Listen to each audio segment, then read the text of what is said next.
ಶ್ರೀಯುತರು ತಮ್ಮ ಪ್ರಾಥಮಿಕ ಶಿಕ್ಷಣವನ್ನು ಈಚೆಗೆರೆಯಲ್ಲಿ, ಮಾಧ್ಯಮಿಕ ಶಿಕ್ಷಣವನ್ನು ಜೋಡಿ ಒಡಾಘಟ್ಟದಲ್ಲಿ, ಪ್ರೌಢ ಶಿಕ್ಷಣವನ್ನು ಕೀಲಾರ ಗ್ರಾಮದಲ್ಲಿ ಮುಗಿಸಿರುತ್ತಾರೆ. ತದನಂತರ PUCಯನ್ನು ಮಂಡ್ಯದ ಬಾಲಕರ ಸರ್ಕಾರಿ ಕಾಲೇಜಿನಲ್ಲಿ ಮುಗಿಸಿ ಕೆರಗೋಡಿನ KV ಶಂಕರೇಗೌಡ ಮಹಾವಿದ್ಯಾಲಯದಲ್ಲಿ TCS ಶಿಕ್ಷಣವನ್ನು ಮುಗಿಸಿರ್ತಾರೆ. ತದನಂತರ BA, MA, BEd ಪದವಿಗಳನ್ನು ಕರ್ನಾಟಕ ರಾಜ್ಯ ಮುಕ್ತ ವಿಶ್ವವಿದ್ಯಾನಿಲಯ ಮೈಸೂರಿನಲ್ಲಿ ಪ್ರಥಮ ದರ್ಜೆಯಲ್ಲಿ ಪದವಿಗಳನ್ನು ಪಡೆದುಕೊಂಡಿದ್ದಾರೆ. ಶ್ರೀಗಳು 1997ರಲ್ಲಿ ಪ್ರಾಥಮಿಕ ಶಾಲಾ ಶಿಕ್ಷಕರಾಗಿ ಸರ್ಕಾರಿ ಸೇವೆಗೆ ಪದಾರ್ಪಣೆಯನ್ನ ಮಾಡ್ತಾರೆ. ಶ್ರೀಗಳು ನಿರಂತರವಾಗಿ 16 ವರ್ಷ ಪ್ರಾಥಮಿಕ ಶಾಲಾ ಶಿಕ್ಷಕರಾಗಿ ಸೇವೆಯನ್ನ ಸಲ್ಲಿಸುವನ್ನ ಪರಿಗಣಿಸಿ ಅವರ ಶೈಕ್ಷಣಿಕ ವಿದ್ಯಾರ್ಹತೆಯನ್ನು ಪರಿಗಣಿಸಿ 2013ರಲ್ಲಿ ಅವರನ್ನ ಪ್ರೌಢಶಾಲಾ ಸಹ ಶಿಕ್ಷಕರಾಗಿ ಸರ್ಕಾರ ಬಹುಬಡ್ತಿಯನ್ನ ನೀಡುತ್ತಿದೆ. ಅಲ್ಲಿಂದ ಇಲ್ಲಿವರೆಗೆ ಅತ್ಯುತ್ತಮವಾದ ಶಿಕ್ಷಕರಾಗಿ ತಾಲೂಕು ಹಾಗೂ ಜಿಲ್ಲೆಯ ಅತ್ಯುತ್ತಮ ಶಿಕ್ಷಕರಾಗಿ ತಮ್ಮ ಹೊರಹೊಮ್ಮಿದ್ದಾರೆ.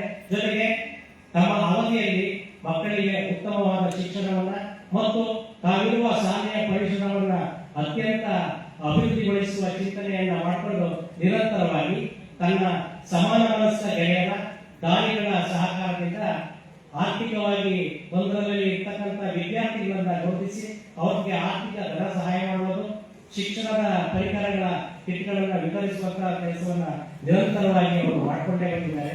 ಜೊತೆಗೆ ಸರ್ಕಾರಿ ಶಾಲೆಯ ಸಬಲೀಕರಣದ ಮೂಲ ಉದ್ದೇಶವನ್ನ ಇಟ್ಕೊಂಡವರು ಸರ್ಕಾರಿ ಶಾಲೆಗಳಿಗೆ ಅವಶ್ಯಕತೆ ಇರುವಂತಹ ಶಿಕ್ಷಣಕ್ಕೆ ಅವಶ್ಯಕತೆ ಇರತಕ್ಕಂತಹ ಕೆಲವು ಕಿಟ್ಗಳನ್ನ ಮತ್ತು ಕೆಲವು ಪರಿಕರಗಳನ್ನ ಎಲ್ಲ ದಾನಿಗಳ ಸಹಕಾರದಿಂದ ನಿರಂತರವಾಗಿ ಇಂದಿನವರೆಗೂ ಮಾಡಿಕೊಂಡು ಬರ್ತಾ ಇದ್ದಾರೆ. ಹಾಗಾಗಿ ಅವರಿಗೆ ಒಂದು ವ್ಯಾಟ್ಸಾಪ್ ಈ ಸಂದರ್ಭದಲ್ಲಿ ನಾವು ಹೇಳಬೇಕು.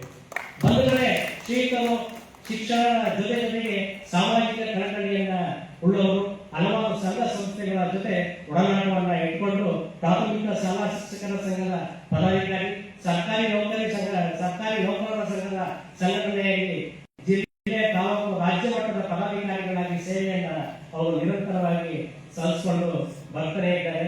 ಈಗ ಅವರಿಗೆ ಅತ್ಯುತ್ತಮ ಶಿಕ್ಷಕರ ಜೊತೆಗೆ ಸಮಾಜದಲ್ಲಿ ಮತ್ತಷ್ಟು ಸಂಘಟನೆಗಳು ಮತ್ತು ಸಂಘ ಸಂಸ್ಥೆಗಳಲ್ಲಿ ತಾವು ಗುರುತಿಸಿಕೊಂಡಿದ್ದು ಅಲ್ಲಿಯೂ ಕೂಡ ನಿರಂತರವಾದ ಸಾಮಾಜಿಕ ಸೇವೆಗಳನ್ನು ಅವರು ಮಾಡಿಕೊಂಡು ಬರ್ತಾನೆ ಇದ್ದಾರೆ. ಈ ಬಾರಿ association of alliance club international district 268 2026-27ನೇ ಸಾಲಿನ ಆ ಜಿಲ್ಲಾ ರಾಜ್ಯಪಾಲರಾಗಿ ಬಹುಮತದಿಂದ ತಮ್ಮೆಲ್ಲರ ಆಶೀರ್ವಾದದಿಂದ ಆಯ್ಕೆಯಾಗಿದ್ದಾರೆ. ಇಂದು ತಮ್ಮ ಮುಂದೆ ಅವರು ಜಿಲ್ಲಾ ರಾಜ್ಯಪಾಲರಾಗಿ ಪ್ರತಿಜ್ಞಾ ವಿಧಿಯನ್ನ ಪಡ್ಕೊಂಡಿದ್ದಾರೆ. ಇವರೇ ನಿಮ್ಮೆಲ್ಲರ ನೆಚ್ಚಿನ KR ಶಶಿಧರ ಈಶ್ವರಿ ಅವರು. ಒಂದು ದೊಡ್ಡ ಚಪ್ಪಾಳೆಯ ಮೂಲಕ ಅವರಿಗೆ ಸ್ವಾಗತವನ್ನು ಕೊಡ್ತಾರೆ. ನನ್ನ ಮಾತನ್ನು ಕೇಳಿದ ವೇದಿಕೆ ಎಲ್ಲ ಗಣ್ಯರು ಹಾಗೂ ವೇದಿಕೆಯ ಮುಂದೆ ಇರುವ ಎಲ್ಲ ಉಪಸ್ಥಿತರಿಗೆ ಗೌರವಪೂರ್ವಕ ಪ್ರಮಾಣಗಳನ್ನು ತಿಳಿಸಿ ನನ್ನ ಮಾತು ಮುಗಿಸ್ತೇನೆ. ಜೈ ಹಿಂದ್, ಜೈ ಭಾರತ್. ಧನ್ಯವಾದಗಳು ಧನಂಜಯ ಅವರಿಗೆ. ಈಗ cabinet presentation by district governor KR Shashidhara Eshwari ಅವರಿಂದ.